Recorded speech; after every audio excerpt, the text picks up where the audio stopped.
You're listening to the New York Sports Show, the #1 all New York sports podcast.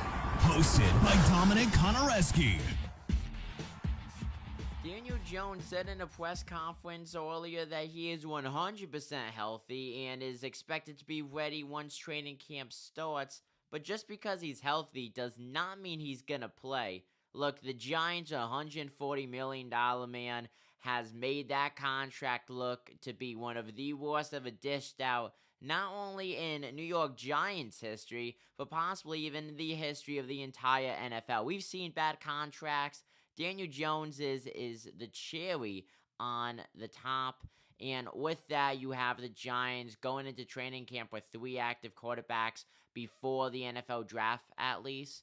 You have Jones, Tommy DeVito, and newly acquired quarterback via trade, Drew Lock.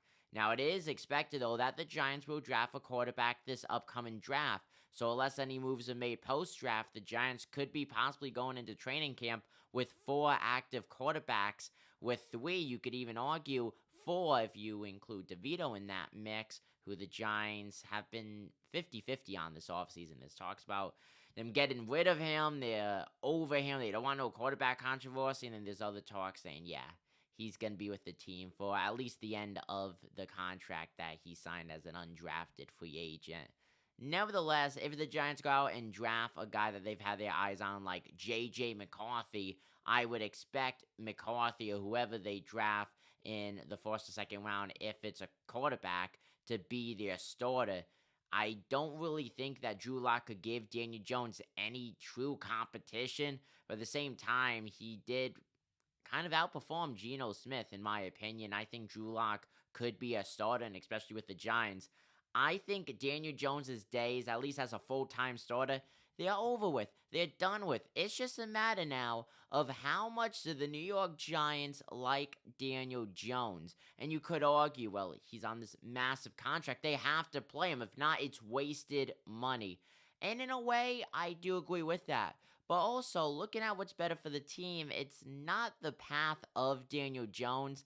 And I do think that Daniel Jones was rushed into the starting position. They put Daniel Jones there to replace the very fast-fading Eli Manning, which forced Manning into what I believe was a very early retirement. I think Manning would have been able to go 2, possibly even 3 more seasons, whether it was with the Giants or not. I think he wanted to continue playing, but once he got replaced by Daniel Jones, he called it quits. He retired.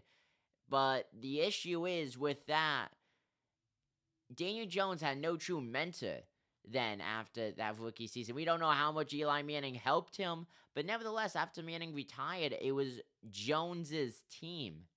And that's it. That's all she wrote, really. You have a mediocre season after mediocre season, and then Daniel Jones goes out, wins 9 games, upsets the Vikings in the first round just to have the Giants get blown out in the second round. And then it's also been a career full of injuries, very bad injuries.